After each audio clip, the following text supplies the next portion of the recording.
AR Rahman அவர்கள் உள்ள வந்ததுக்கு அப்புறம் தான் படத்தோட ஓப்பனிங்கே ஒன்று மாறுச்சு. குறைந்த விலை நிறைந்த தரம், தங்கள் தேவைகள் அனைத்தும் ஒரே இடத்தில். ஜெயச்சந்திரன். காதலிக்க நேரமில்லை. ஸோ 2025 பொங்கலுக்கு விடாமுயற்சி படம் வரலை அப்படின்னு சொல்லிட்டு அனௌன்ஸ் பண்ணோடனே ஒரு டசன் கணக்கில் படங்கள் வந்து குவிஞ்சிட்டு இருந்தது. அதில் ட்ரைலராகவும் சரி சாங்காகவும் சரி ஆல்ரெடி வந்து ஆடியன்ஸ்க்கு ஒரு பெரிய ஒரு ஒரு கியூரியாசிட்டி, இதில் என்ன இருக்க போகுது இந்த படத்தில், ஜெயம் ரவி அந்த அந்த ஒரு விண்டேஜ் ஜெயம் ரவியை பார்க்க முடியுமா அப்படிங்கிற மாதிரி காதலிக்க நேரமில்லை படம் மேலே எல்லாருமே சடனாக ஒரு எதிர்பார்ப்பு வைக்க ஆரம்பித்தாங்க. அதை வந்து ஃபுல்ஃபில் பண்ணுற மாதிரி படத்தோட ட்ரைலரும் அமைஞ்சுது. ஸோ காதலிக்க நேரமில்லை படம் எப்படி இருக்குது அப்படிங்கிற மாதிரி கேட்டிங்கன்னா, ரவி மோகன், அதாவது ஜெயம் ரவி ஆகிய தன்னுடைய பேரே ரவி மோகன் என்று மாட்டிக்கொன்ற ரவி அவர்கள். ஸோ அவரோட பர்ஃபார்மன்ஸ் எப்படி கொடுத்துருக்காரு, நித்யா மேனன் அவங்களோட பர்ஃபார்மன்ஸ் எப்படி கொடுத்துருக்காங்க அப்படின்லாம் பேசுறதுக்கு முன்னாடி கிருத்திகா உதயநிதி அவர்களை ஒரு விஷயத்தில் இந்த பாராட்டி ஆகணும். பிகாஸ் இப்போ வந்து ஒரு ஆக்ஷனு, வைலன்ஸு, ஒரு டு த கோர் அப்படி வந்து ரத்தம் தெறிக்கும் ஸ்க்ரீனில் அப்படி இருந்தால் படம் ஓடிட்டுருக்கும் அப்படின்னு ஒரு நம்பகத்தன்மை போயிட்டுருக்கு. இந்த டைமில் ஒரு அழகான, ஒரு ப்ரீஸியான, ஒரு லவ்வபிளான ஒரு ரைட்டிங் அண்ட் ஃபில்மை கொடுத்துருக்காங்க கிருத்திகா உதயநிதி. அதுக்கு ஃபர்ஸ்ட் ஆஃப் ஆல் பெரிய பாராட்டுகள். இதில் மெயினாக சொல்ல வேண்டிய விஷயம் என்னென்னா, ஹீரோயினை இம்ப்ரெஸ் பண்ணுறதுக்காக எந்த விதமான சாகசமும் பண்ணலை. எப்படி ஓரளவுக்கு ரியாலிட்டியாக கொடுக்க முடியுமோ அந்த அளவுக்கு ரியாலிட்டியாக வந்து கிருத்திகா உதயநிதி தன்னோட ரைட்டிங்கை அப்ரோச் பண்ணியிருக்காங்க.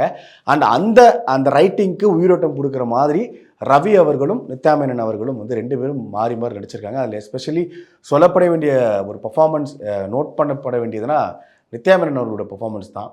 நமக்கு தெரியும் ஆல்ரெடி இந்த மாதிரி ஒரு கேரக்டர் கொடுத்தா அவங்க மேலே ஒரு அட்டென்ஷன் வச்சு ஒரு கேரக்டர் ஒன்று டிசைன் பண்ணுறாங்க ஒரு டைரக்டர் அப்படின்னா அவங்களோட பர்ஃபார்மன்ஸ் எப்படி கொடுப்பாங்க அப்படின்னு சொல்லிட்டு நிறைய படங்கள் நம்ம பார்த்துருக்கோம். ஓ காதல் கண்மணியாக இருக்கட்டும், திருச்சிற்றம்பலமாக இருக்கட்டும், நிறைய படங்கள் பார்த்துருக்கோம்.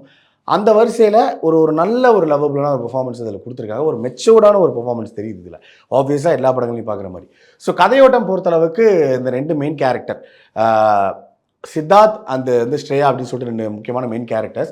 ஸோ அந்த கேரக்டருக்கு ஒவ்வொரு கேரக்டரைசேஷன் ரெண்டுக்குமே அப்படி கான்ட்ராஸ்டான கேரக்டரைசேஷன். என்னென்னா, நித்யா மேனன் அவங்களோட கேரக்டருக்கு குழந்தை பெற்றுக்கணும், அந்த குழந்தையோட தன்னோட லைஃப்பை அழகாக ஸ்பெண்ட் பண்ணணும் அப்படின்னு ஒரு பாயிண்ட்டு.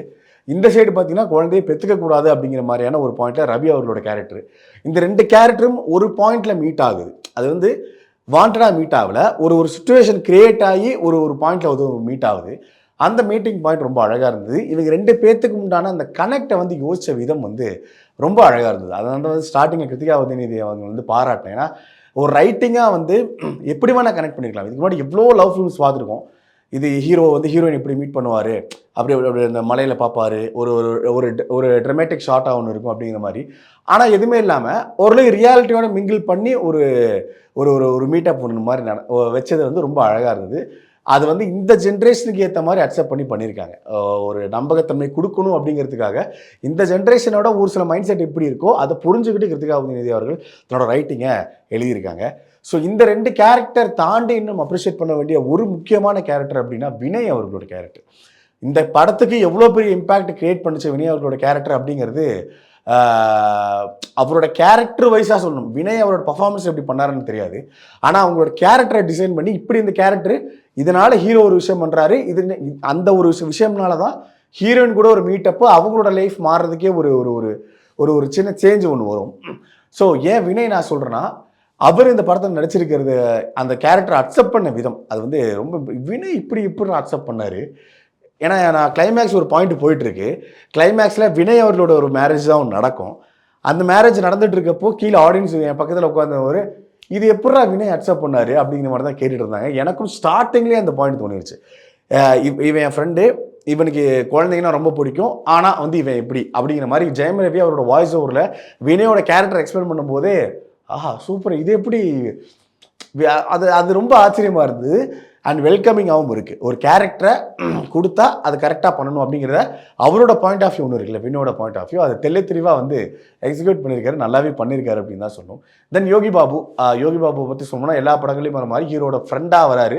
அண்ட் கதையோட்டத்துக்கு எவ்வளோ முக்கியமாக இருக்காரு அப்படிங்கிறது எனக்கு தெரியல. ஆனால் கதை நகர்வுக்கு ஒரு மாதிரி இந்த ஃபன்னாக கதை நகரும் இல்லையா, அந்த ஒரு பாயிண்ட்டுக்கு யோகி பாபு கண்டிப்பாக ஹெல்ப் பண்ணுறாரு அப்படின்னு தான் சொன்னோம்.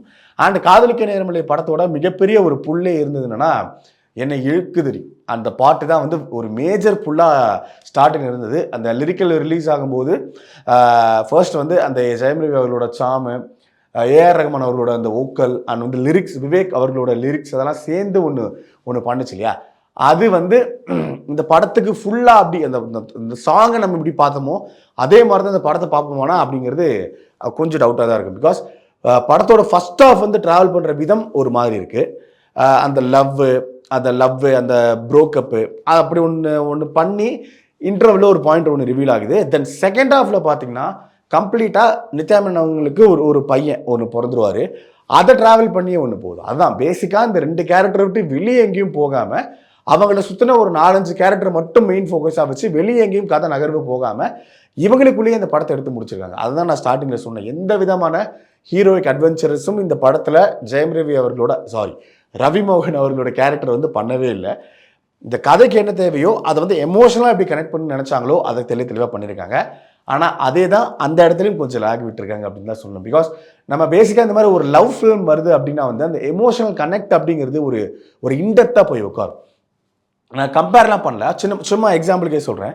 இதே ஏஆர் ரஹ்மான் அண்ட் நித்யா மேனன் அவங்களோட காம்போ வந்து மணிரத்னம் அவர்களோட ரைட்டிங்கில் வரும்போது ஸ்டெப்ஸ்லேருந்து இறங்கி வருவாங்க நித்யா மேனன். அந்த இறங்கி வரும்போது இந்த சின்னஞ்சிறு அதிசயமேனு ஒரு ஓக்கல் போயிட்டு இருக்கும்போது துல்கர் சல்மான் அவரோட கேரக்டர் பார்க்கும்போது நமக்குள்ள ஒரு வியப்பு ஒன்று இருக்கும். அந்த ஒரு இது இருக்கும் இல்லையா, அந்த மாதிரி ஏதாவது ஒரு மூமெண்ட் இருக்குமான்னு எக்ஸ்பெக்ட் பண்ணுவேன். படம் வந்து அந்த அழுத்தம் வந்து கொடுக்கலையோ அப்படிங்கிற மாதிரி ஒரு ஃபீல் இருந்துச்சு. காதலிக்க நேரமில்லை அப்படிங்கிற ஒரு பாயிண்ட் இருக்கு. பட் இருந்தாலும் அந்த லவ்வுக்கான இன்னும் கொஞ்சம் அழுத்தம் எங்கேயாவது இருந்திருக்கலாமோ அப்படிங்கிற மாதிரியான ஒரு ஃபீல் வந்து இருந்தது. படம் ஆரம்பிச்சது முடிஞ்சது, இடையில ஒரு சில நல்ல ஃபீல் குட் மூமெண்ட்ஸ்லாம் லவ்வபிள் மூமெண்ட்ஸ்லாம் கிரியேட் ஆச்சு. மீட் பண்ணாங்க, ஃப்ரெண்ட்ஸ் ஆனாங்க, அவங்களோட கெரியரை பார்த்தாங்க, குழந்தைய பார்த்தாங்க, லாஸ்ட்டில் சேர்ந்தாங்க. அப்படி போயிடுச்சு. ஆனால் இடைப்பட்ட காலத்தில் அந்த லவ்வுக்கான ஒரு அழுத்தம் இருக்கும்ல, அது எங்கேயோ வந்து அது மிஸ் ஆன ஒரு ஃபீல் இருந்தது.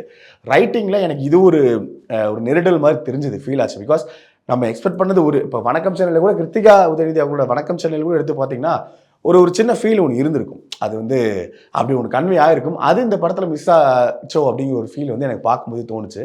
ஆனால் ஓவராலாக பார்க்கும்போது இது எதுவுமே பார்க்காம ஜஸ்ட் ஓவராலாக பார்க்கும்போது இட்ஸ் ஒரு குட் பாசிபிள் லவ்.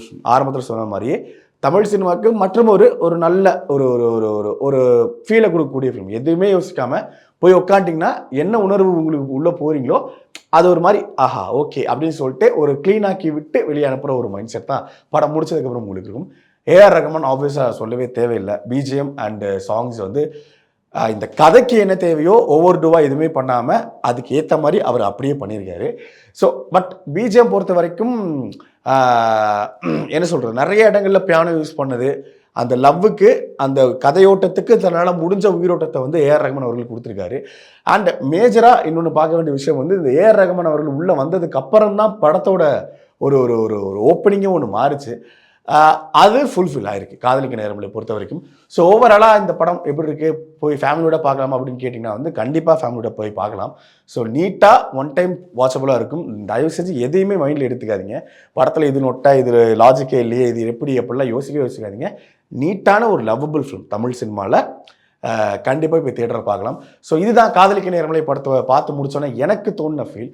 ஸோ படம் பார்த்துட்டு உங்களுக்கு என்ன ஃபீல் ஆச்சு அப்படிங்கிறத கீழே கமெண்ட் பாக்ஸில் சொல்லுங்கள். குறைந்த விலை, நிறைந்த தரம், தங்கள் தேவைகள் அனைத்தும் ஒரே இடத்தில். ஜெயச்சந்திரன்.